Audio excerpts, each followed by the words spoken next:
Listen to me carefully. The life you're living right now is not the final draft of your story. It's just a rough version, a sketch, a prototype. And the reason most people stay stuck isn't because they lack talent, money, or opportunity. They stay stuck because their mindset is wired for survival, not success. But I'm here to tell you something powerful. You can rewire your mind. Not in a year, not in 6 months. In 30 days if you commit with everything you got. See, your brain is like software. If the code is old, the results will be outdated. If the code is negative, the results will be limited. If the code is fearful, the results will be small. But when you rewrite that code with discipline, belief, and vision, your entire life begins to upgrade. Most people wake up reacting to life. Champions wake up designing life. For the next 30 days, you don't drift. You decide. You don't complain. You correct. You don't doubt. You declare. Because growth doesn't come from comfort. Growth comes from pressure, commitment, and repetition. The first thing you must understand is that your thoughts are not random. They are rehearsed. You practiced doubt so long, it became automatic. You practiced procrastination so long, it feels natural. But what's natural isn't always powerful, and what's familiar isn't always beneficial. So for 30 days, you're gonna practice new thoughts until they become your new default. You're going to speak light when your mind wants to speak fear. You're gonna take action when your emotions wanna hesitate. You're gonna move forward when your past tries to pull you back. Why? Because rewiring your mindset means you stop negotiating with excuses. Day 1 through 10 is about awareness. You can't change what you don't confront. You start noticing your habits, your trigger, your reactions. You pay attention to how you talk to yourself. Do you criticize or encourage? Do you predict failure or expect growth? Awareness is the mirror. And sometimes the truth in that mirror is uncomfortable. But discomfort is the beginning of transformation. Day 11 through 20 is about replacement. You don't just remove negative thinking. You replace it with empowering belief. When your mind says, I can't, you answer, watch me. When your mind says it's too hard, you answer, that's why I'll grow. You build new mental pathways through repetition. Every affirmation, every disciplined action, every small win, that's you laying new wiring in your brain. And then comes day 21 through 30. This is integration. This is where the new mindset stops feeling forced and starts feeling natural. Confidence replaces hesitation. Focus replaces distraction. Purpose replaces confusion. And suddenly you're not chasing motivation anymore. You become. Understand this, transformation isn't magic. It's method. It's daily. It's intentional. The difference between who you are and who you want to be is what you do consistently for the next 30 days. Some people want change, but they don't want structure. Some want success, but they don't want discipline. Some want results, but they don't want repetition. But unstoppable growth belongs to those who commit when it's boring, when it's hard, when nobody's watching. Your environment might not change in 30 days. Your bank account might not change in 30 days. Your circumstances might not change in 30 days. But your mindset can. And when your mindset changes, everything else eventually has to catch up. So I challenge you, for the next 30 days, guard your thoughts like your life depends on it. Feed your mind like it's your greatest investment. Train your discipline like it's your superpower. Because once your mind is rewired for growth, excuses lose their voice, fear loses its grip, and limits lose their control. You're not waiting for opportunity, you're becoming the person opportunity is waiting for. 30 days, one decision, a completely new mind. Awareness is where it all begins. Not talent, not luck, not opportunity, awareness. Because you cannot change a life you refuse to see clearly.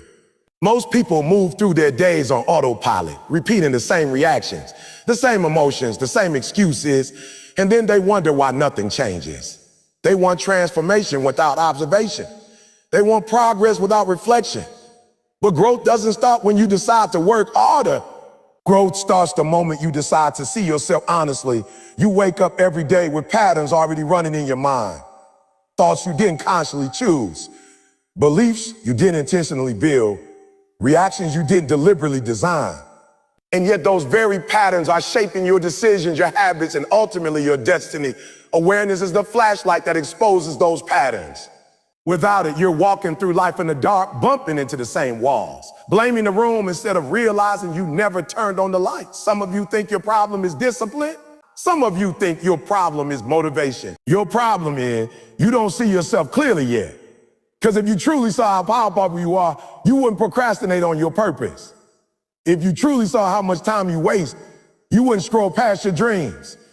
If you truly saw how often fear lies to you, you wouldn't obey it so quickly. Awareness reveals truth, and truth creates urgency. Most people aren't stuck because they lack ability. They're stuck because they lack awareness of what's holding them back. They blame their environment, their past, their circumstances, their critics. But the strongest prison is the one you don't realize you're in. The invisible cage, the mental script that says, this is just who I am. Awareness breaks that script. Awareness says, no, this is who I practice being. And if I practice becoming this version of myself, I can practice becoming another. You cannot defeat an enemy you refuse to identify. Sometimes the enemy isn't out there. Sometimes it's the voice inside your head that whispers doubt when you should be declaring belief. Sometimes it's the habit of quitting when things get uncomfortable. Sometimes it's the comfort zone you've decorated so nicely that you forgot it's still a cage. Awareness is the moment you stop pointing fingers outward and start looking inward with courage. But let me warn you, awareness is uncomfortable. When you start paying attention to your thoughts, you might not like what you hear. When you start watching your habits, you might not like what you see. When you start measuring your effort honestly, you might realize you've been giving 60% while telling everyone you're giving 100%. And that realization can sting. But that sting is not punishment. That sting is awakening, because awareness is not about judging yourself. It's about understanding yourself. It's not about shame. It's about strategy. When you become aware, you stop saying, I'm a failure, and you start saying, I see what's not working, and now I can fix it. Awareness shifts your mindset from emotional to intentional, from reactive to proactive, from drifting to directing. Think about a pilot flying a plane. If the pilot doesn't check the instruments, doesn't monitor the altitude, doesn't observe direction, it doesn't matter how powerful the engine is, the plane will drift off course. Your awareness is your instrument panel. It tells you when your attitude is dropping, when your focus is drifting, when your discipline is running low. Without that awareness, you can be working hard and still head in the wrong direction. So many people say they want success, but they never observe the behaviors that contradict success. They say they want greatness, but they don't track the habits that sabotage greatness. They say they want change, but they don't study the patterns that keep them the same. Awareness is the audit of your life. It's where you take inventory. What am I thinking daily? What am I doing consistently? What am I tolerating repeatedly? What am I avoiding intentionally? You see, what you tolerate, you train. If you tolerate laziness, you train yourself to be lazy. Oida. If you tolerate excuses, you train yourself to justify quitting. If you tolerate negativity, you train your mind to expect defeat. But when you become aware of what you're tolerating, you gain the power to change it. Because you can't correct what you ignore, and you can't elevate what you won't evaluate. Awareness also reveals something powerful, your triggers, those moments that cause you to react automatically. Maybe it's criticism, maybe it's rejection, maybe it's pressure, maybe it's comparison. Maybe it's failure. When you lack awareness, those triggers control you. Someone criticizes you and you shut down. Something goes wrong and you give up. Someone succeeds and you feel small. But when you're aware, you pause, you notice, you recognize. And in that pause, you gain power. Because reaction is automatic, but response is intentional. That pause is where growth lives. That pause is where you choose discipline instead of impulse. That pause is where you choose courage instead of comfort. That pause is where you choose vision instead of fear. Awareness stretches that pause. It slows down your automatic patterns so you can rewrite them consciously. Let me tell you something most people won't tell you. The majority of your limitations are learned, not permanent. At some point in your life, you practiced doubt enough times that it became familiar. You practiced hesitation enough times that it became natural. You practiced settling enough times that it became comfortable. But just because something is familiar doesn't mean it's fixed. Awareness shows you which patterns were installed without your permission so you can decide whether they deserve to stay. You didn't choose every belief you have. Some were handed to you by your environment. Some were spoken over you by people who didn't understand your potential. Some were formed during moments of pain when your mind tried to protect you. Awareness lets you examine those beliefs like files on a desk. You pick them up, you read them, and you decide, does this belief empower me or limit me? Because here's the truth, not every thought you think is true. Some thoughts are echoes, some are fears, some are old voices that don't belong to your future. Awareness teaches you to question your mind instead of blindly obeying it. Instead of saying, I can't, you start asking, is that fact or fear? Instead of saying, I'm not ready, you ask, is that reality or resistance?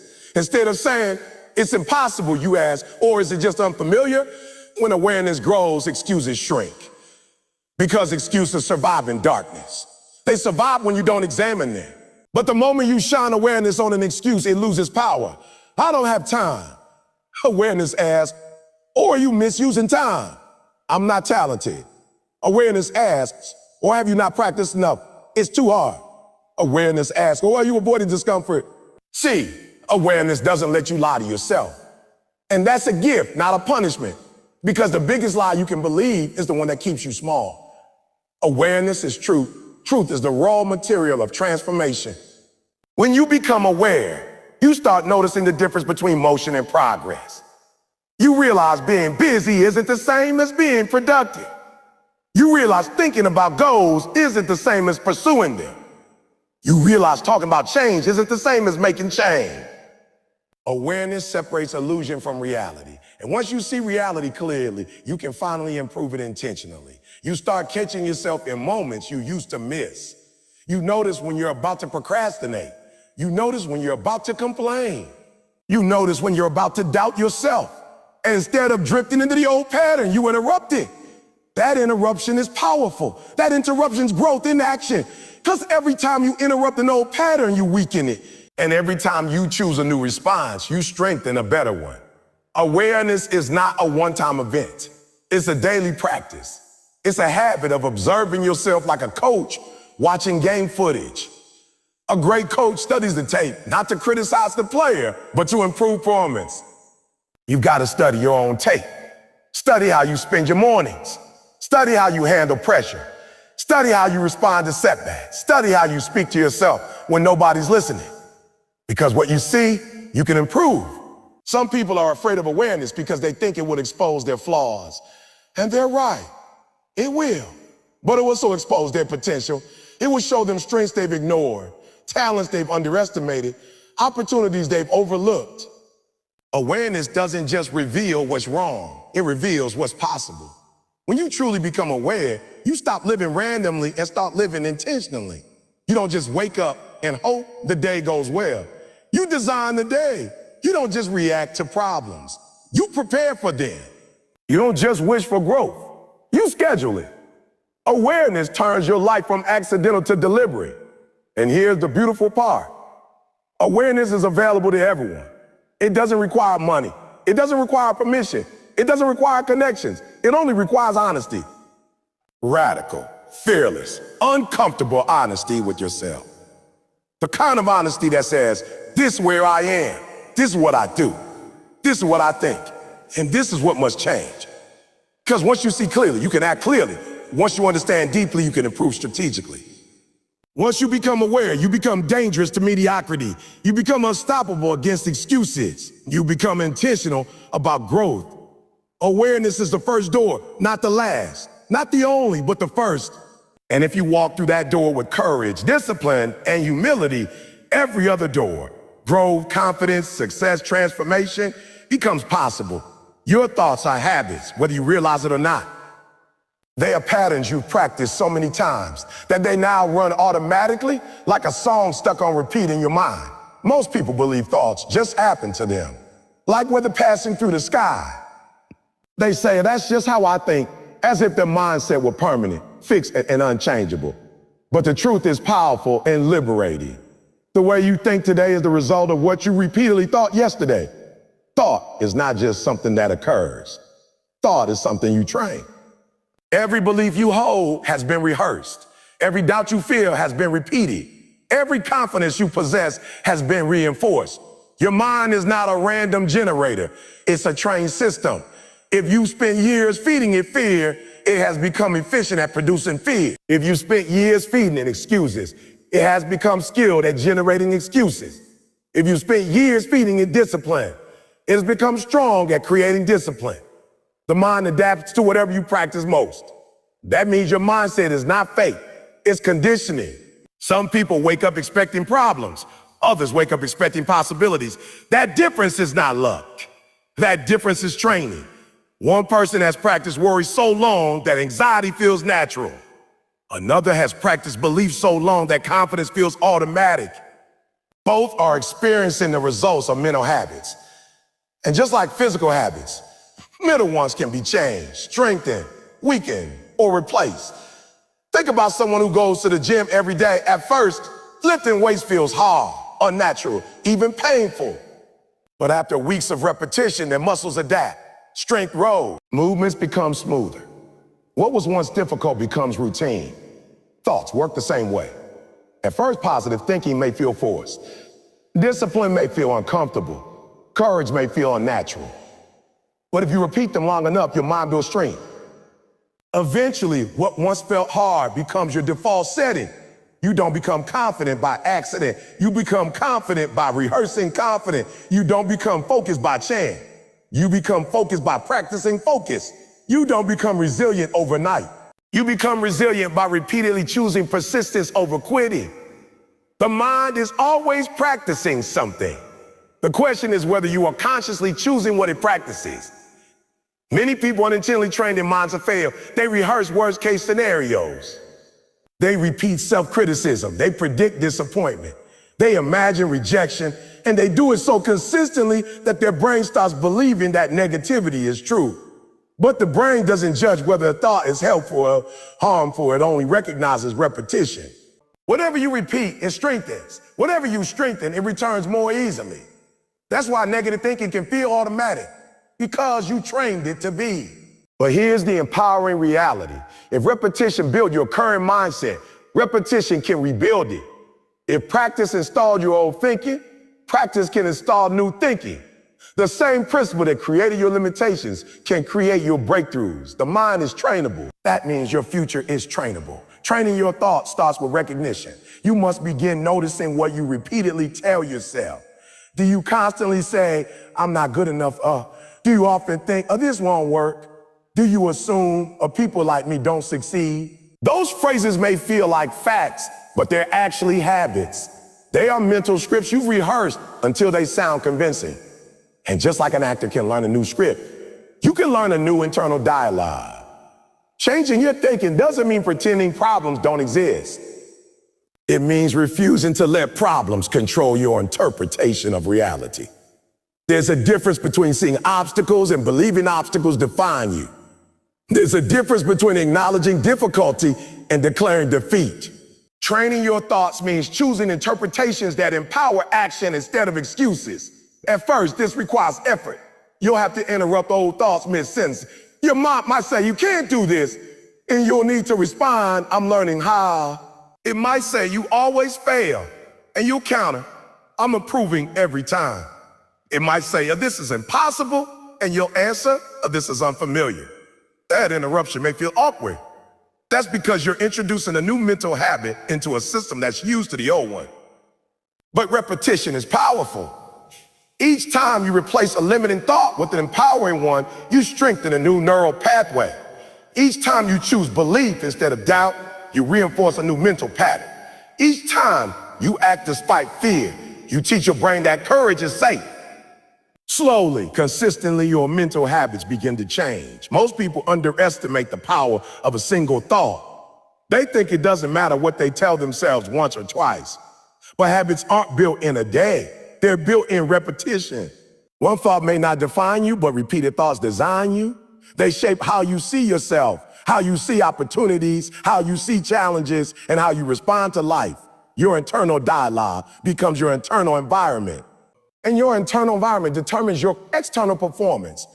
If your thoughts constantly say, I'm tired, your body listens. If they say, I can't handle this, your energy drops. If they say this is pointless and motivation fades. But if your thoughts say keep going, your endurance rises. If they say you got this, your confidence strengthens.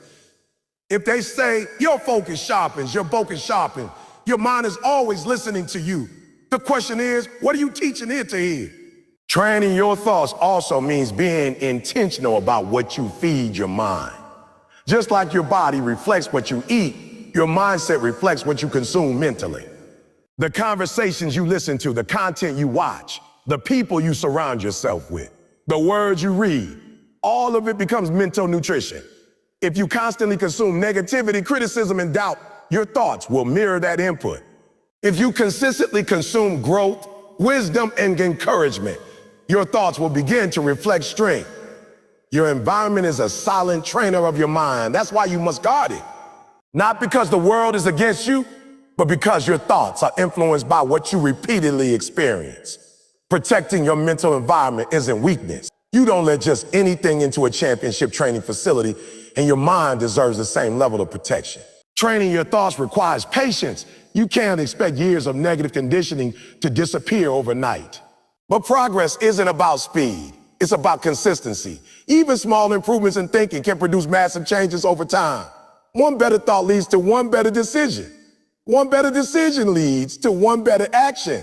One better action leads to one better result. And those results reinforce better thinking. That's how transformation compounds. You also have to understand that your mind will resist change at first.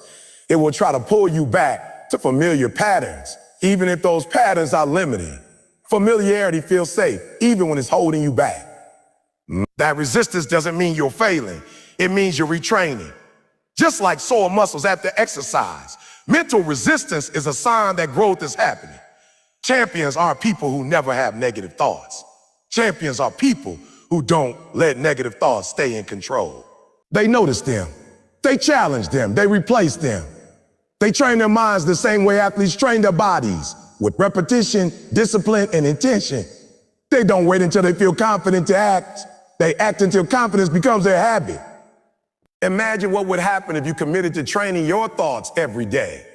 If each morning you intentionally installed belief before doubt had a chance to speak. If each challenge you faced became an opportunity to practice resilience. If each setback became a lesson instead of a label. Over time, your mental habits would shift. Your reactions would change. Your identity would evolve. Because your identity is not just who you think you are, it's who your thoughts repeatedly tell you that you are. If your thoughts constantly repeat, I'm average, you'll behave average. If they repeat, I'm improving, you'll act with growth. If they repeat, I'm unstoppable, you'll move with determination. Identity follows repetition. Change the repetition and you change the identity. Training your thoughts also means understanding that you are not your first thought. Your first thought is often a product of old conditioning. Your second thought is your choice. The first thought might be fear. The second can be courage. The first might be doubt. The second can be belief. The first might be hesitation. The second can be action.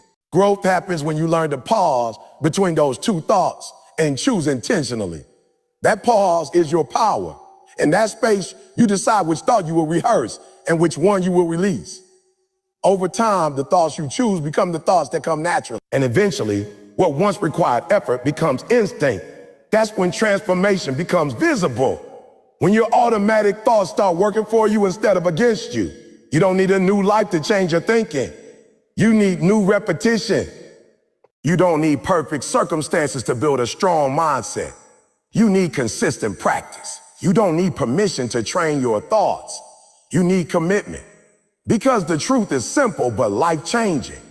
Your thoughts are habits, can be trained. Train them with intention. Train them with discipline. Train them with belief. And as you do, you'll discover something powerful. The moment you master your thoughts is the moment you begin mastering your life. Discipline rewires faster than motivation ever will. And that truth separates those who dream from those who transform. Motivation is powerful, yes. It can light a fire in your chest. It can make you feel unstoppable for a moment. It can push you to start. But discipline is what keeps you moving long after the excitement fades. Motivation is an emotion. Discipline is a decision. and emotions rise and fall. But decisions can be repeated until they reshape who you are. Most people wait to feel ready before they act. They wait for inspiration before they start. They wait for confidence before they try. But if you only move when you feel motivated, your progress will always be inconsistent. Because feelings change. Some mornings you wake up energized. Some mornings you wake up tired. Some days you feel fearless. Some days doubt whispers louder. If your actions depend on how you feel, your results will always be unstable. Discipline frees you from that instability. Discipline says, don't care how I feel. I care what I committed to. Think about the days you don't feel like working, studying, training, or improving. Those are the days most people stop. Those are the days most people negotiate with excuses. Those are the days most people delay their goals. But those are also the days that build the strongest minds. Because when you act without motivation, you prove to yourself that your commitment is stronger than your mood. And every time you prove that, your brain rewires, starts believing a new identity. I am someone who follows through. That identity shift is everything. Because success isn't built on occasional effort. It's built on repeated action. Comes from discipline, not excitement. Excitement might get you started, but discipline keeps you consistent. And consistency is what changes your life. Not intensity, not bursts of effort. Consistency. Small actions done daily will outperform massive effort done occasionally. Discipline is what makes those small actions happen even when nobody's watching, even when it's boring, even when it's hard. You see, motivation talks, discipline trains. Motivation shouts promises. Discipline delivers results. Motivation says, this is your moment. Discipline says, every moment is your moment if you show up. Motivation can make you feel powerful for a day. Discipline makes you powerful for a lifetime. That's why discipline rewires your mind faster, because it's repetition in motion. It's action repeated until it becomes automatic. And whatever you repeat, your brain strengthens. Your brain is constantly adapting to your behavior. When you consistently follow through on what you say you'll do, your mind begins to trust you. It starts to believe your words have weight. Confidence grows, not because you told yourself affirmations, but because you prove to yourself you keep promises. Self-trust is built through disciplined action, and once you trust yourself, hesitation loses its power. But when you rely only on motivation, you break that trust. You start strong, then stop. You commit, then quit. You promise, then postpone. Each time that happens, your brain learns a different lesson. Your words don't mean much. That's why discipline is so powerful. It repairs that trust. It rebuilds your internal credibility. It turns your intentions into evidence. Discipline is not punishment, it's training. It's not restriction, it's direction. It's not about forcing yourself to suffer. It's about teaching yourself to follow through. And the more you follow through, the stronger your mental wiring becomes. Because every disciplined action sends a signal to your brain. This is who I am, not who I hope to be. Not who I want to be, who I am. Most people misunderstand discipline. They think it means being harsh on yourself or living without joy. But real discipline is self-respect in action. It's the decision to honor your goals even when comfort calls your name. It's choosing growth over ease. It's choosing progress over procrastination. It's choosing your future over your feelings. And every time you make that choice, you reinforce a mindset that refuses to quit. The reason discipline rewires faster than motivation is because it doesn't wait. Motivation waits for the perfect mood. Discipline creates movement in any mood. Motivation waits for ideal conditions. Discipline works with whatever conditions exist. Motivation fades when things get difficult. Discipline strengthens when things get difficult. And that difference is why disciplined people transform while others remain stuck in cycles of starting and stopping. When you act with discipline, you send powerful feedback to your mind. You show it that action is not optional. You show it that effort is normal. You show it that quitting is not your default. Over time, your brain stops resisting effort because it recognizes effort as routine. What once felt hard starts to feel natural. What once required willpower starts to feel automatic. That's rewiring in action. Consider how habits form. At first, any new habit feels uncomfortable. Waking up early feels difficult. Exercising feels exhausting. Studying feels tedious. Practicing feels repetitive. But if you repeat those actions daily, something changes. Your resistance decreases. Your tolerance increases. Your skill improves. Eventually, what once felt impossible feels normal. That transformation doesn't happen because you felt motivated every day. It happens because you showed up every day. Discipline is the bridge between intention and identity. Without it, your goals remain wishes. With it, your goals become reality. Because discipline turns ideas into actions and actions into results. And results reshape belief.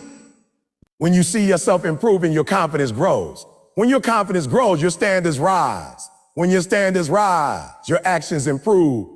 It becomes a cycle of upward momentum, all fueled by discipline.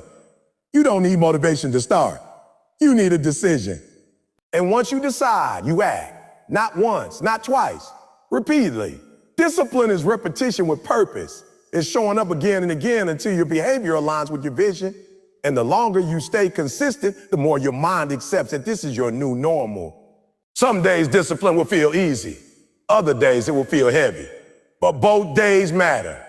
The easy days build momentum. The hard days build strength. Anyone can act when it's easy. Champions act when it's hard because they understand that the hardest days produce the strongest rewiring. When you push through resistance, you expand your capacity. You prove to yourself that discomfort doesn't control you. And that proof becomes power. The world is full of people waiting for motivation, waiting for the right time, waiting for the right mood, waiting for the right opportunity. But disciplined people don't wait. They move. They start before they feel ready. They continue when excitement fades. They finish even when it's difficult. And that's why they grow faster. Because growth rewards movement, not intention. Discipline also simplifies life. It removes negotiation. Instead of asking, do I feel like it? You say, I do it because it's what I do. That shift eliminates wasted energy. You don't debate with yourself. You don't argue with your goals. You execute. And execution builds momentum. Momentum builds confidence. Confidence builds belief. Belief builds identity, and identity shapes destiny. When discipline becomes part of who you are, excuses lose their influence. You stop saying, I'll try. You stop saying, I depend. You start saying it's done. That language shift reflects a mindset shift. And that mindset shift is evidence that your brain has been rewired through disciplined repetition. Understand this clearly. Discipline is not something you have or don't have. It's something you practice. No one is born disciplined. People become disciplined by choosing action repeatedly. The more you choose it, the stronger it grows. The stronger it grows, the easier it becomes. The easier it becomes, the more consistent you are, and consistency is the foundation of transformation. You might stumble You might miss a day. You might struggle sometimes. That doesn't mean discipline isn't working. It means you're human. What matters is returning. Discipline isn't perfection. It's persistent. It's the decision to continue even after you fall. In fact, every time you get back on track, you strengthen your mental wiring even more. Because now your brain learns another lesson. I don't quit when things go wrong. Motivation can spark a beginning, but discipline sustains the journey. Motivation can inspire a promise, but discipline fulfills it. Motivation can make you feel ready, but discipline makes you become ready. And the more you rely on discipline, the less you depend on fleeting emotions. You become steady, reliable, focused, strong. One day you'll notice something remarkable. The things that once required effort will require less. The habits that once felt forced will feel natural. The discipline that once felt heavy will feel empowering. That's the moment you realize your mind has changed. Not because you waited for inspiration, but because you practice commitment. Discipline rewires faster because it acts faster. It doesn't delay, it doesn't hesitate, doesn't negotiate. It moves, and every movement leaves a mark on your brain. Every repetition strengthens a pathway. Every follow-through reinforces your identity. Until one day, discipline isn't something you're trying to do, it's simply who you are. Execution is the language of progress, and excuses are the language of delay. You cannot speak both fluently at the same time. One moves you forward. The other keeps you standing still while convincing you that standing still is justified. Every person who ever stayed stuck had reason. Every person who ever rose higher had results. The difference was not circumstance. The difference was choice. They chose execution over explanation, action over justification, movement over comfort. And that choice is available to you every single day. Excuses are seductive because they sound logical. They don't always come disguised as laziness. Sometimes they sound responsible. Sometimes they sound cautious. Sometimes they even sound intelligent. I'll start when things calm. I'll start when things calm down. I'm waiting for the right moment. But the truth is, the right moment rarely arrives on its own. It is created by action. Execution creates timing. Movement creates clarity. Action creates opportunity. Excuses delay all three. You have to understand that excuses are not harmless. They are habits. The more you use them, the stronger they become. Each excuse you accept trains your mind to look for another. Each delay teaches your brain that postponing is acceptable. Each justification reinforces hesitation. And over time, your mind starts generating excuses automatically, the same way a trained muscle responds automatically. That's why replacing excuses with execution isn't just about productivity. It's about rewiring your identity. Most people think they need more confidence before they act.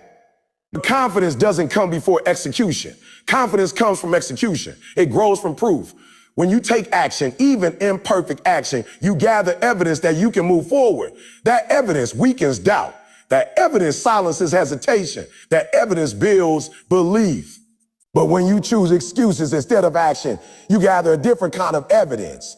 Proof that you delay, proof that you hesitate, proof that you don't follow through. Your brain stores whichever evidence you give it most often. Excuses feel safe because they protect you from discomfort. They shield you from risk. They prevent failure, but they also prevent growth. Execution, on the other hand, exposes you. It challenges you. It stretches you. And yes, sometimes it humbles you, but it also develops you. Because growth lives on the other side of effort, not avoidance. You cannot build strength by avoiding weight. You cannot build skill by avoiding practice. You cannot build success by avoiding action.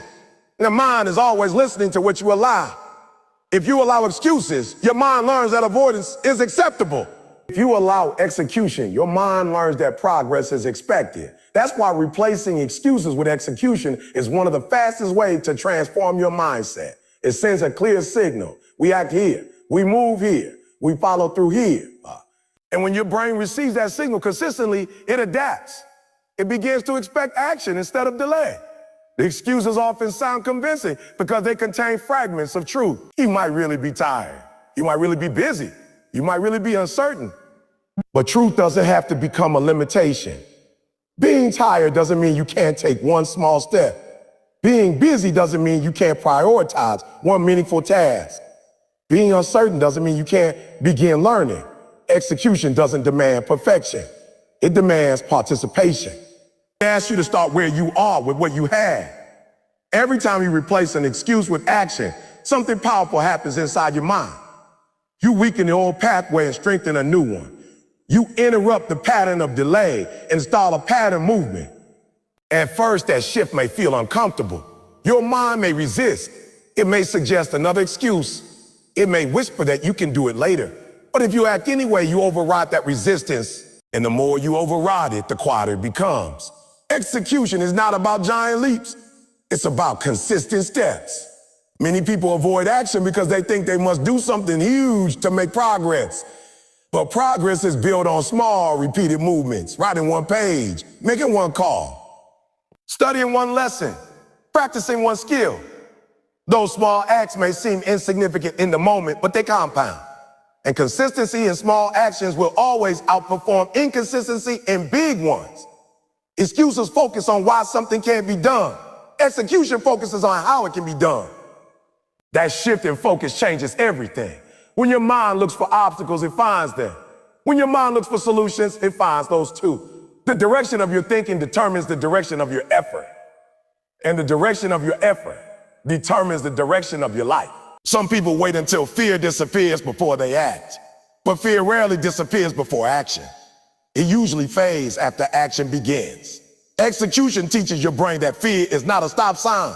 It's a signal that you're stepping into growth. The first time you act despite fear, your heart might race. The second time, it feels slightly easier. The third time, you feel stronger. That's how courage is built. Not by waiting for fear to vanish, but by moving while it's present. Replacing excuses with execution also changes how you see yourself. Identity is shaped by repeated behavior. If you repeatedly delay, you start believing you're someone who procrastinates. If you repeatedly act, you start believing you're someone who executes. And once that belief forms, it reinforces itself. You act because that's who you believe you are. That's why action is so powerful. It doesn't just change your results, it changes your self-image. Your future doesn't respond to your intention, it responds to your actions. You can plan all day, dream all night, visualize all week, but until you execute, nothing shifts. Execution is the bridge between possibility and reality. Without it, goals remain ideas. With it, ideas become outcomes. And each outcome strengthens your belief that progress is within your control. You don't eliminate excuses by arguing with them. You eliminate them by outworking them. Action silences doubt faster than overthinking ever will. Movement dissolves hesitation faster than analysis ever could. The moment you start, you interrupt the cycle of delay. And interruption is powerful because patterns only continue when they go unchallenged. Execution challenges them. Execution breaks them. There will always be reasons not to act. Conditions will never be perfect. Timing will never be flawless. Resources will rarely feel sufficient. If you wait for everything to align, you will wait forever. Execution means deciding that progress matters more than perfection. It means understanding that imperfect action today is more valuable than perfect intention someday. Every accomplished person you admire has faced excuses. They've heard the same inner voices. They've felt the same doubts. The difference is not that they lacked excuses. The difference is that they didn't obey them. They acknowledged them and moved anyway. They understood that excuses are suggestions, not commands. And suggestions only have power if you accept them. Execution strengthens discipline. Discipline strengthens consistency. Consistency strengthens confidence. Confidence strengthens courage. Courage strengthens growth. All of that begins with one decision. Not later, not eventually, now. Because now is the only moment where change can happen. Yesterday is finished. Tomorrow was imagined. Now is actionable. When you choose execution, you take ownership of your progress. You stop waiting for permission. You stop blaming circumstances. You stop hoping someone else will create your opportunity. You become responsible for your movement. And responsibility is empowering.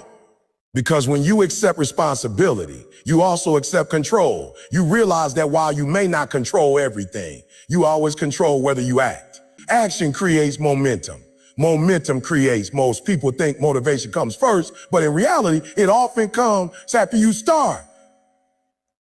Once you begin moving, energy increases, focus sharpens, confidence rises. The hardest part is not continuing. The hardest part is starting. That's why replacing excuses with execution is so powerful. It removes the barrier that keeps most people stuck at the starting line. Execution also teaches resilience. Not every action will succeed. Some will fail. Some will fall short. Some will teach you lessons you didn't expect. But even those outcomes are valuable. Because action produces feedback. Feedback produces improvement. Improvement produces pride. And progress produces belief. Failure is not the opposite of execution. It's part of it. The only true failure is refusing to act at all. When you build a habit of execution, your standards rise. You no longer accept endless delay from yourself. You no longer tolerate patterns that keep you stagnant. You expect movement. You expect effort. You expect follow through. And expectations shape behavior. The higher your expectations, the stronger your actions become. There's something powerful about being a person who executes. People trust you more. Opportunities come to you more. Confidence grows within you more. Why? Because execution is rare. Many talk, few act, many plan, few perform, many promise, few produce. When you become someone who consistently executes, you separate yourself from the crowd without saying a word. Your results speak for you. Excuses shrink your world. Execution expands it. Excuses keep you inside your comfort zone. Execution pushes you beyond it. Excuses protect you from temporary discomfort. Execution leads you to permanent growth. One keeps you safe, the other makes you strong. And strength will always open more doors than safety. At the core of it all is a simple truth. Action is power, not potential, not intention. Action is proof. Proof that you're serious. Proof that you're committed. Proof that you're willing. And that proof doesn't just convince the world. It convinces you. It tells your mind again and again. This is who we are. We move. We try. We persist. We execute. And once your mind accepts that identity, everything changes. Decisions become easier. Effort becomes natural. You stop asking whether you should act and start asking what to act on next. Excuses lose their voice because execution has become your habit. Repetition is the quiet architect of identity. Long before results appear, long before recognition arrives, long before confidence feels real, repetition is working behind the scenes, shaping who you are becoming. Most people underestimate it because it looks ordinary. It looks small. It looks almost invisible. But repetition is not small. It is the force that turns effort into instinct, practice into mastery, and intention into identity. What you repeat, you become. Not what you wish, not what you say. What you repeat. Every action you perform consistently sends a message to your brain about who you are. When you repeat a behavior, your mind starts labeling it as part of your character. Do something once, and it's an event. Do it twice, and it's a pattern. Do it daily, and it's a definition. That's why repetition is so powerful. It doesn't just influence what you do. It determines who you believe yourself to be, and who you believe yourself to be determines how you live. Most people want a new identity without new repetition. They want to feel confident without repeatedly stepping into discomfort. They want to be disciplined without repeatedly choosing effort over ease. They want to be strong without repeatedly facing resistance. But identity doesn't change through desire. It changes through demonstration. Your mind believes what it sees you do consistently. If you want to see yourself differently, you must show yourself something different repeatedly. Think about how a musician learns an instrument. The first time they try, their fingers stumble. The notes sound off.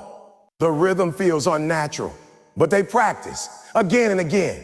Slowly, the awkwardness fades. Movements become smoother.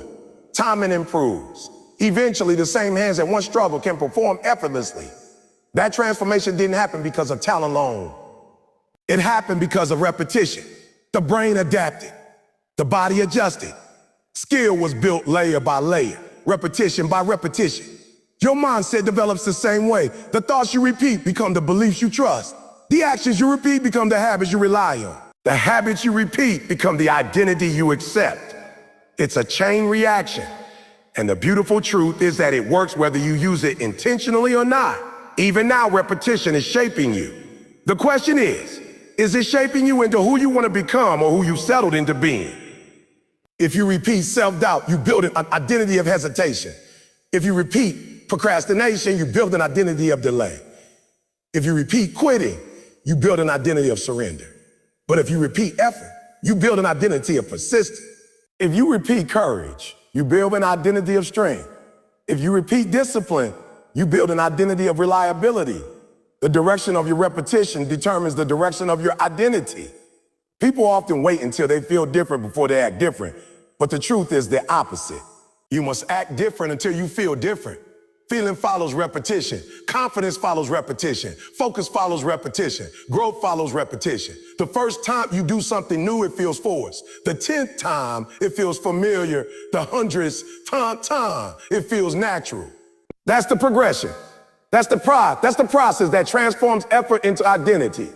Repetition also dissolves resistance. At first, any new behavior feels uncomfortable because it challenges your current wiring. Your mind prefers what it already knows.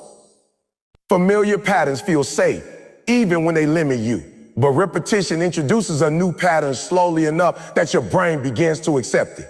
Each repetition tells your mind, this is not a threat.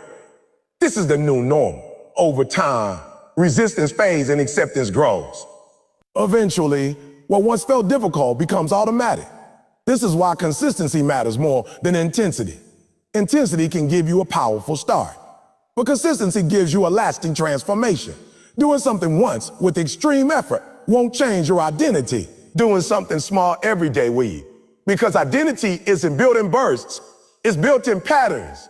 And patterns are formed through repetition. Your brain is designed to strengthen whatever you repeat. Neuroscientists call it reinforcement. The more often you perform a behavior or think a thought, the stronger the neural pathway associated with it becomes. That pathway becomes easier to access, faster to activate, harder to break. In simple terms, repetition makes things. That's why bad habits can feel automatic and good habits can feel hard at first. It's not about difficulty, it's about familiarity. And familiarity is built through repetition. If you spend years repeating limiting beliefs, you can't expect empowering beliefs to feel natural overnight. But if you repeat those new beliefs long enough, they will. If you spend years avoiding challenges, you can't expect courage to feel instant. But if you repeatedly step into discomfort, courage will grow.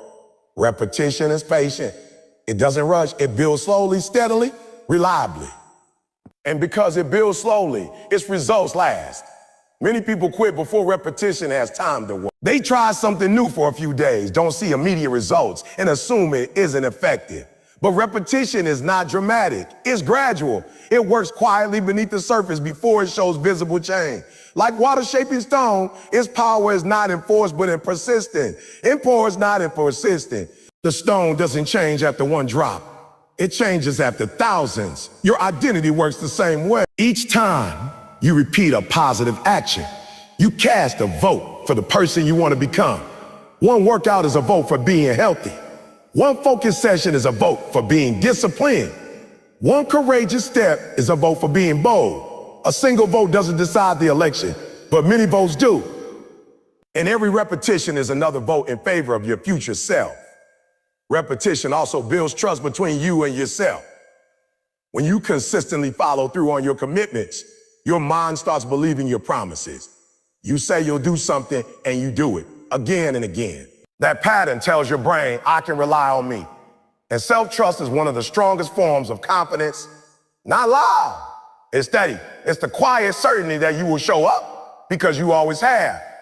Without repetition, motivation fades quickly. But with repetition, discipline strengthens naturally because repetition removes decision fatigue. When something becomes a habit, you no longer debate whether to do it. You simply do it. That saves mental energy. It eliminates hesitation. It creates momentum. And momentum makes growth feel smoother. Repetition doesn't require perfection. It requires persistence. You don't have to get it right every time. You just have to keep going. Missing one day doesn't erase progress. Quitting entirely does. The power isn't in never slipping. The power is in always returning. Every return strengthens your identity. Every restart reinforces your commitment. Every repetition, even imperfect, moves you forward.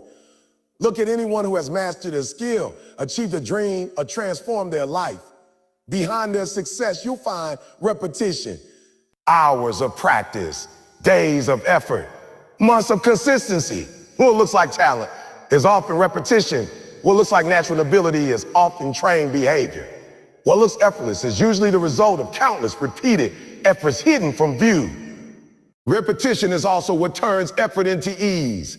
At first, discipline requires willpower. Later, it requires routine. In the beginning, you push yourself. Eventually, you follow your pattern. That's when identity has shifted. When what once required force now flows naturally. When what once felt uncomfortable now feels normal. When what once seemed impossible now feels expected. Your identity is not fixed, it's formed. And it is formed by what you repeatedly do. That means you are never stuck. You are only practiced. If you don't like the identity you currently have, you don't need to erase it. You need to out-rep it. You need to repeat new actions more often than the old ones. Because the strongest pattern always wins, and strength comes from repetition. Repetition doesn't shout, it whispers. It doesn't demand attention. It earns results. It doesn't promise overnight change. It delivers lasting transformation. And those who understand this power stop chasing quick fixes. They stop searching for shortcuts. They stop hoping for sudden breakthrough. Instead, they commit to daily repetition, knowing that small actions repeated consistently create extraordinary outcomes. There will be days when repetition feels boring, days when it feels slow, days when it feels like nothing is happening. Those are the days when it matters most. Because repetition is working even when you don't see it. It's strengthening pathways, building habits, reinforcing identity. Change is happening beneath the surface long before it appears on the outside. The truth most people overlook is simple but life-changing. Greatness is rarely a single moment. It is usually a repeated behavior. Champions aren't defined by one performance. They're defined by the habits they repeat daily. Leaders aren't shaped by one decision. They're shaped by the standards they repeat consistent. Success is not an event, it's a pattern. It's a pattern. So if you want a new identity, don't focus on changing everything at once. Focus on repeating one thing consistently, one habit, one action, one discipline. Repeat it until it becomes part of you. Then repeat another. Layer by layer, pattern by pattern, you will build a new version of yourself. Not through sudden transformation, but through steady repetition. Because in the end, repetition is not just something you do. It's something that remakes you quietly, gradually, powerfully, until one day you look at yourself and realize you didn't just practice a new behavior. You practice a new identity into existence. Growth requires mental renovation, not decoration, not minor adjustment, renovation. Because if you try to build a powerful life on top of a weak mindset, the structure will never hold. You can change your environment, your schedule, your circle, even your opportunities. But if your thinking stays the same, your results will eventually return to the level of your mindset. That's why real transformation doesn't start with what you do. It starts with how you think. And sometimes the way you think isn't just outdated. It's limiting, cracked, and built on foundations that were never meant to support your future. Mental renovation means you don't just add new ideas on top of old beliefs. You examine the beliefs themselves. You inspect the structure of your thoughts. You ask yourself questions most people avoid. Why do I believe this? Where did this assumption come from? Is this belief helping me grow or keeping me safe? Because many of the thoughts people live by were never consciously chosen. They were inherited, picked up from childhood, absorbed from environments, formed during painful moments, repeat until they felt like truth. But repetition doesn't make something accurate. It only makes it familiar. A house that needs renovation doesn't always look broken from the outside. The paint might look fine, the windows might shine, but inside the walls there may be cracks, weak beams, outdated wiring. Your mindset can be the same. On the surface, you might look capable, motivated and ready, but inside, hidden beliefs might be quietly sabotaging your growth. Beliefs like, I'm not ready, I'm not talented, people like me don't succeed, or I'll probably fail anyway. Those beliefs don't shout. They whisper. And because they whisper, they often go unnoticed. Yet they influence every decision you make. Mental renovation begins the moment you notice those whispers. Because awareness is like turning on the lights in a room that's been dark for years. Suddenly you see what was always there. The cracks, the dust, the clutter. And seeing it can feel uncomfortable. But discomfort is not damage. Discomfort is discovery. It means you're finally looking honestly. And honesty is the first tool of renovation. Most people avoid this step because it requires courage. It's easier to blame circumstances than to question your own thinking. It's easier to say your life is unfair. So how am I interpreting life? But if you want growth, you must be willing growth. You must be willing to challenge your mental structure. Because growth doesn't come from protecting old beliefs. It comes from replacing them with stronger ones. When builders renovate a structure, they don't just patch cracks. They remove what's weak and install what's strong. Mental renovation works the same way. You don't simply silence negative thoughts. You replace them with empowering ones. You don't just stop doubting.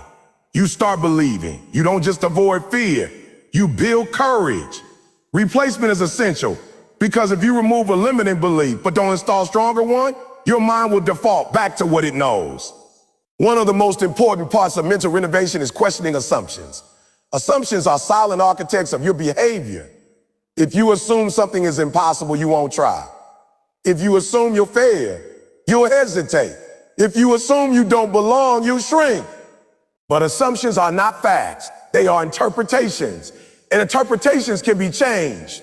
The moment you challenge an assumption, you loosen its grip. The moment you replace it, you change your direction. Mental renovation also requires clearing mental clutter. over time. Your mind collects unnecessary thoughts the way a room collects unused objects. Old worries, outdated fears, past criticisms, regrets, comparisons. All of it piles up until your mental space feels crowded. And a crowded mind struggles to focus, struggles to create, struggles to grow. Clearing that clutter means deciding what no longer deserves space in your thinking. Not because it never mattered, but because it no longer serves your future. Letting go is part of renovation. You cannot build something new while holding on to everything old. You cannot grow while clinging to beliefs that were formed in seasons you've outgrown. Some thoughts belong to a past version of you. Some fears belong to a younger you. Some doubts belong to a less experienced you. Growth requires recognizing that who you were is not who you must remain. Another part of mental renovation is strengthening your internal foundation. Foundations are invisible, but they support everything. In your mindset, your foundation is your core beliefs about yourself. What you believe about your worth, your ability, your potential. If that foundation is weak, every challenge will feel heavier. Every obstacle will feel bigger. Every setback will feel personal. But if that foundation is strong, you can face pressure without collapsing. You can face criticism without crumbling. You can face failure without quitting. Strengthening your foundation means intentionally building beliefs that support growth. Beliefs like I can learn, I can improve, I can adapt, I can persist.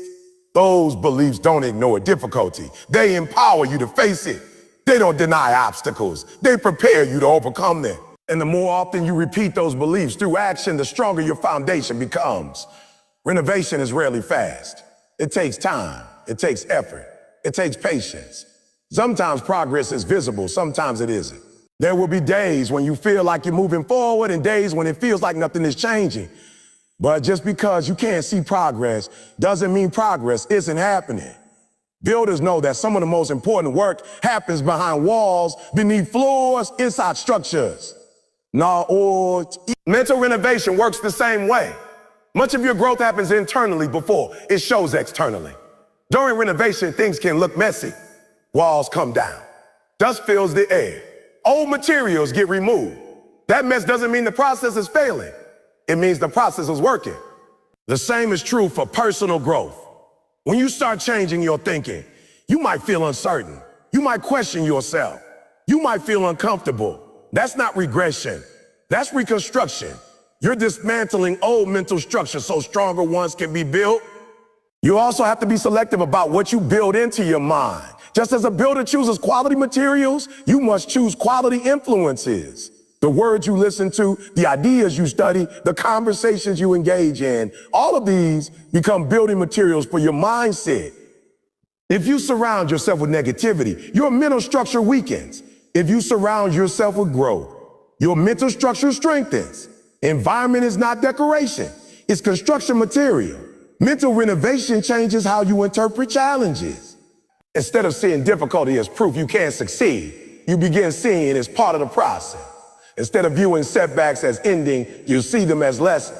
Instead of fearing mistakes, you treat them as teachers. That shift in interpretation is powerful because it changes your emotional response.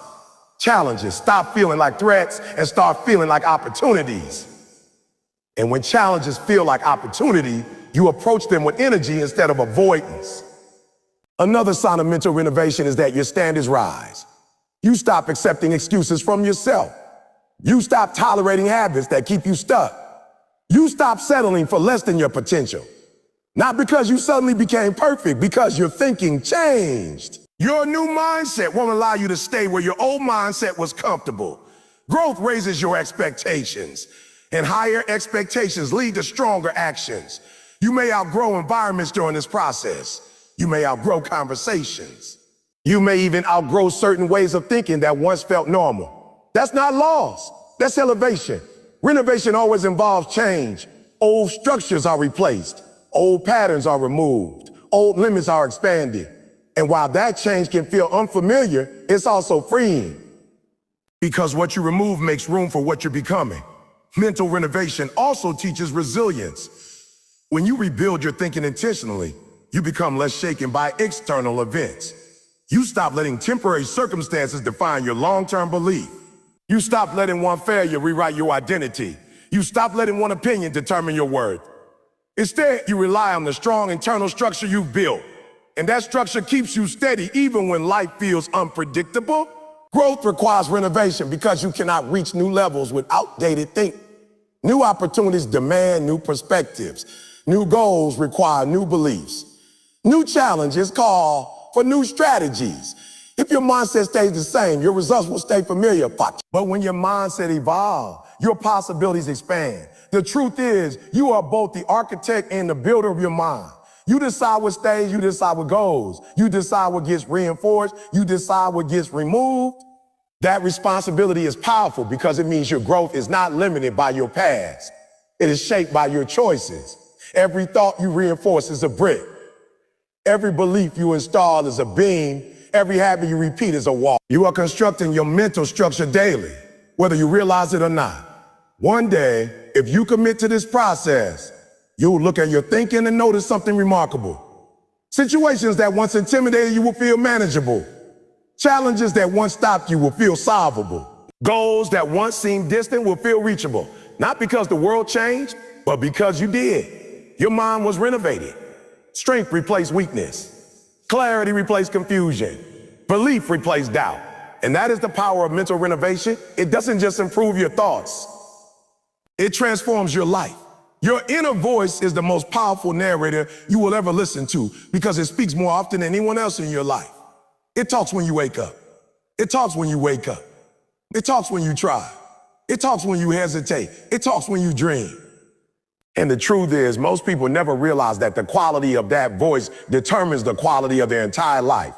Not their circumstances, not their background, not their resources, their inner voice. Some of you have been listening to a voice that tells you you're not good enough. A voice that whispers you're too late. A voice that repeats old failures like a broken record.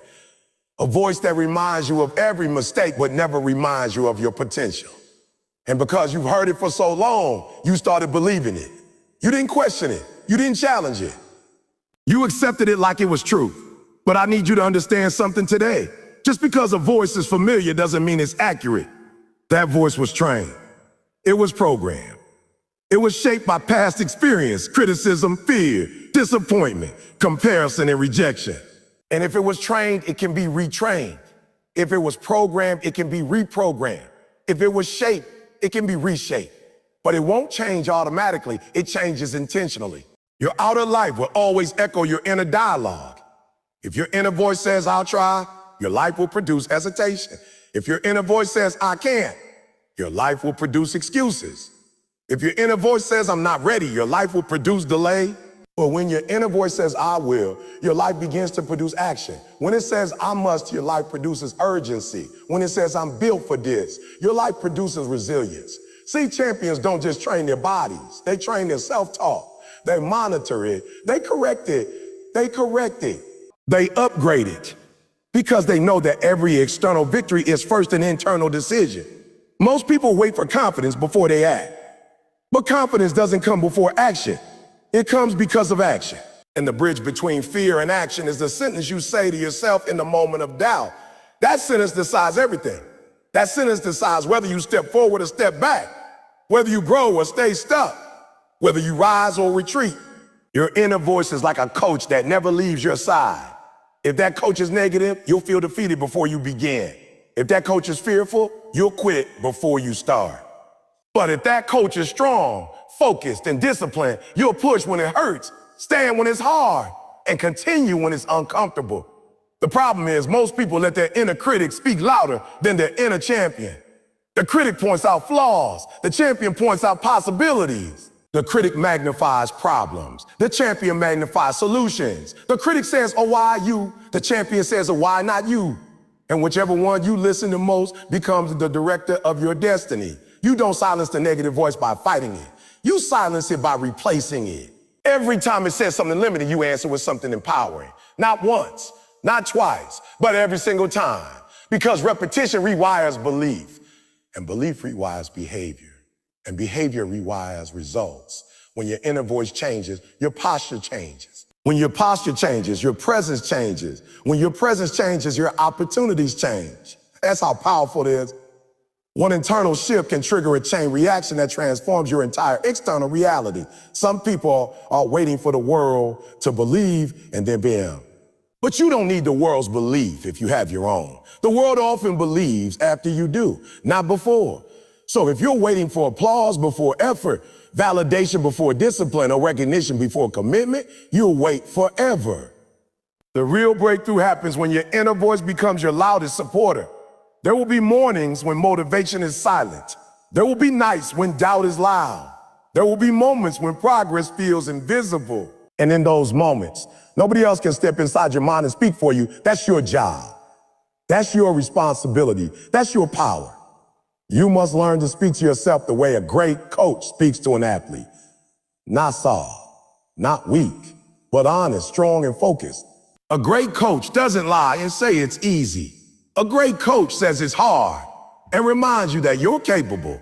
A great coach doesn't ignore mistakes. They correct them and push you forward. A great coach doesn't let you quit when you're tired. They remind you why you started. That's the voice you must build within yourself. Because the truth is, life will test you. It will test your patience, your consistency, your discipline, your courage. And when those tests come, your environment won't determine whether you pass, your inner voice will. If it tells you to give up, you will. If it tells you to keep going, you will. If it tells you you're finished, you're finished. If it tells you you're just getting started, you'll rise again. Your inner voice is not just commentary, it's command. It doesn't just describe your life, it directs it. So starting today, you become the editor of your internal dialogue. You remove the sentences that weaken you. You rewrite the ones that empower you. You upgrade the language you use about yourself. Because language shapes perception, perception shapes belief, belief shapes action, and action shapes destiny. Stop saying I'm trying, saying I'm doing. Stop saying I'm doing. Stop saying maybe someday and start saying maybe someday and start saying why not now. Those shifts may sound small, but small shifts in wording create massive shifts in wiring. And once your mind is wired for belief, your life is wired for growth. Understand this clearly. The strongest force in your life is not luck, talent, or opportunity. It is the voice you hear when you're alone, because that voice is with you in every decision, every risk, every challenge, every goal. And if that voice is trained to empower you instead of limit you, there's nothing on this earth that can stop your progress for long. You don't need a new life to succeed. You need a new voice inside the life you already had. Train that voice, strengthen it, discipline it, elevate it. And when you do, you won't just hear different words in your mind. You'll see different results in your reality. Because your inner voice doesn't just influence your outer life, it determines it. Most people think destiny is something mysterious, something written somewhere in the stars, something decided by luck, chance, or circumstances. They think destiny is out of their hands, out of their control, out of their reach. But that belief is exactly what keeps them stuck in the same place here. Destiny is not something that happens to you. Destiny is something you move toward. And sometimes all it takes to redirect your entire destiny is 30 days of focused intention. 30 days is powerful because it's long enough to break patterns, but short enough to commit fully. Anyone can promise change someday. Anyone can say they'll start next year, next month, next Monday. But a person who commits to 30 days is someone who has drawn a line in the sand and said, my life is changing now. Focus is rare. Discipline is rare. Consistency is rare. And because they are rare, they are powerful. The majority of people wake up distracted. They scroll before they think. They react before they plan. They complain before they act. And then they wonder why their lives don't change. But you are not here to be most people. You are here because something inside you refuses to stay average. 30 days of focus means you stop negotiating with distractions.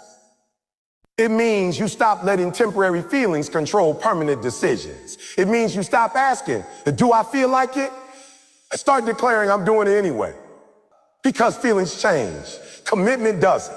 The first shift that happens when you focus for 30 days is clarity. When you remove distractions, your purpose gets louder. When you remove noise, your direction gets clearer. When you remove excuses, your potential becomes visible. Most people are not lost because they lack direction. They're lost because they're surrounded by too much distraction to see it. The second shift is momentum. Momentum is one of the most powerful forces in the world. A single day of discipline feels small, 2 days feels encouraging. 5 days feels productive. But when you stack discipline days for 30 days straight, something changes inside you. Your identity starts to shift. You stop seeing yourself as someone who wants to change and start seeing yourself as someone who does change. And identity is everything. Because once your identity changes, your behavior follows automatically. The third shift is confidence. Not loud confidence. Not fake confidence. Real confidence. The kind that comes from proof. The kind that comes from promises kept to yourself. Every day you follow through, you send a message to your brain. I am reliable. I am disciplined. I am capable. And the more evidence you build, the stronger that belief becomes. Confidence isn't built by compliments, it's built by commitments. Understand this. Destiny doesn't change in one giant leap. It changes in small, repeated steps. A plane leaving New York and shifting just a few degrees will land in a completely different city hours later. The shift is small, but the destination is dramatically different. That's what 30 days of focus does. It adjusts your direction. And once your direction changes, your destination has no choice but to change too. There will be days in those 30 when it feels hard, days when you're tired, days when progress seems invisible, days when doubt tries to convince you nothing is happening. But growth often happens quietly before it shows up visibly. Seeds grow underground before they break the surface. Muscles strengthen before they show definition. Discipline forms before results appear. Just because you can't see change yet doesn't mean change isn't happening. Most people quit during the invisible phase. They stop when it's quiet. They stop when it's boring. They stop when nobody is clapping. But the people who redirect their destiny are the ones who keep going during the silent season. They understand that silence is not failure. Silence is construction. 30 days of focus requires sacrifice. You might have to give up late nights. You might have to give up certain habits. You might have to give up comfort. But every sacrifice you make for growth is not a loss. It's an investment. You're trading temporary pleasure for permanent progress. You have to become protective of your attention, because whatever has your attention has your future. If distractions have your attention, distractions will have your destiny. If excuses have your attention, excuses will have your destiny. But if purpose has your attention, purpose will have your destiny. For 30 days, you treat your goal like it's oxygen, necessary, non-negotiable, essential. You don't ask whether you should work on it. You assume you will. You don't debate whether you should show up. You expect yourself to. Because when something becomes non-negotiable, it becomes unstoppable.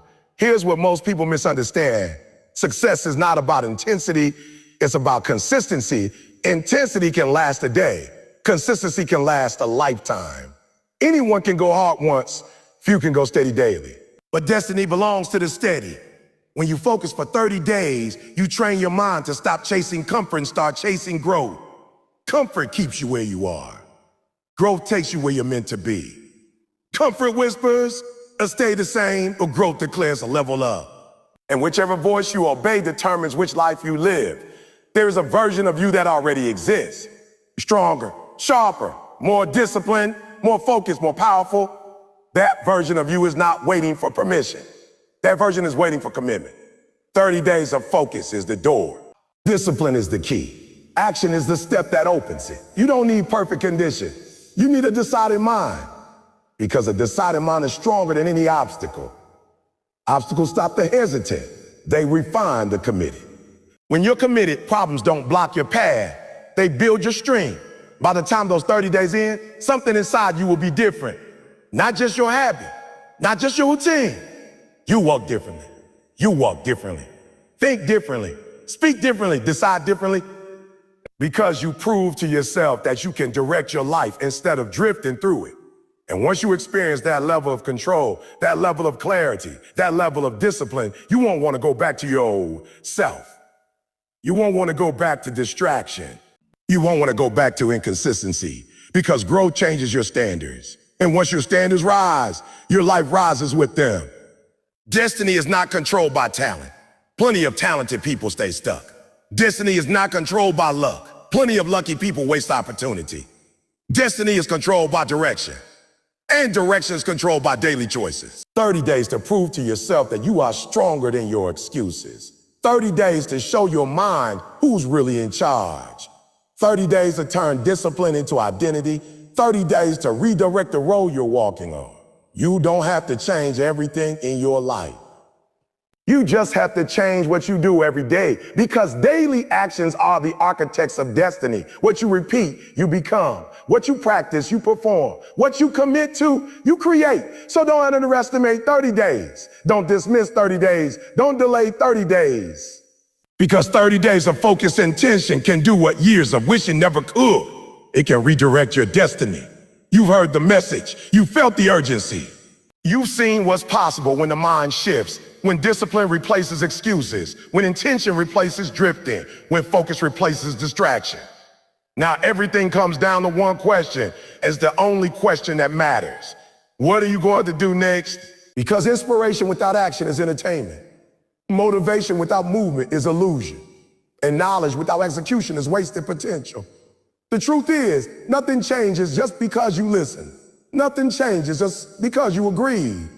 Nothing changes just because you felt fired up for a moment.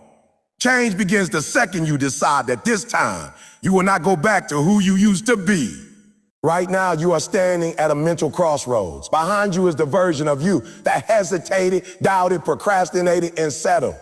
Ahead of you is the version that acts, believes, commits, and grows. Both versions are real. Both versions are possible, but only one gets to live your future. And which one wins will not be decided by luck, talent, or timing. It will be decided by choice. Your choice. Not tomorrow. Not someday. Today. Understand something powerful. Your life does not improve by chance. It improves by decision. The moment you truly decide, not wish, not hope, not try, but decide, your direction shifts. Decisions are powerful because they cut off alternatives. When you decide, you eliminate escape routes. You remove excuses. You burn the bridges that lead back to your old habits. And when there is no way back, the only option left is forward. There will still be challenges. There will still be resistance. There will still be days when your energy is low and your doubts are loud. But those moments won't define you anymore, because you'll understand something most people never learn. Difficulty is not a stop sign. Difficulty is a training ground. Every obstacle is a test asking one question: how badly do you want it? And your response will no longer be words. It will be action. You don't need perfect conditions to begin. You don't need approval. You don't need guarantees. You don't need applause. All you need is the willingness to start before you feel ready, because readiness is a myth. Nobody ever feels completely ready to transform their life. Growth always begins before comfort. Progress always begins before confidence. Strength always begins before certainty. The people who change their lives are not the ones who feel ready. They're the ones who act anyway. Think about how many days have already passed where you said you would start but did. How many opportunities slipped by because you hesitated? How many ideas stayed trapped in your mind because fear convinced you to wait? Those days are gone.